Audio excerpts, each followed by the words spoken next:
अस्सलामुअलैकुम दोस्तों, उम्मीद है आप लोग खुश होंगे। Welcome back to technical Aamir Ali channel. ये डेल का सीपीयू है और इसमें प्रॉब्लम ये है, जब इसको ऑन करते हैं ग्रीन लाइट भी जलाता है और यहाँ पे 3-4 की लाइट भी जल रही है, मगर डिस्प्ले नहीं आ रहा। ये आप एलसीडी पे देख सकते हैं, डिस्प्ले नहीं आ रहा। और कीबोर्ड की नम लॉक लाइट जो जलती है वो भी नहीं जल रही। नम लॉक बटन को प्रेस करने के बाद नम लॉक की लाइट जलती है वो भी नहीं जल रही। और ये पीछे केबल भी आप देख सकते हैं इसी सीपीयू में लगी हुई है। तो इस तरह का मसला अगर आपके पास भी आ जाए, उस मसले को किस तरह हल करते हैं उसके बारे में सीखते हैं।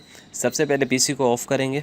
पीसी को ऑफ करने के बाद ये यहाँ पर जो ये रैम लगी हुई है इसको निकालेंगे और चेक करेंगे इस पे कार्बन वगैरह तो नहीं आ गया। अगर कार्बन वगैरह आ गया हो तो रेजर से साफ कर लीजिएगा। यहाँ दूसरी अगर आपके पास ओके रैम मौजूद है तो उसको लगाकर चेक कर लें। सीपीयू को दोबारा ऑन करेंगे और उसके बाद चेक करेंगे। तो हमारा सीपीयू ऑन हो गया और आप देख सकते हैं एलसीडी में डिस्प्ले भी आ गया और ये कीबोर्ड की नम लॉक लाइट भी जल रही है। तो उम्मीद है आपको वीडियो अच्छी लगी होगी। हो सके लाइक कीजिए, शेयर कीजिए और चैनल को तो लाजमी सब्सक्राइब कीजिएगा। Thanks for watch.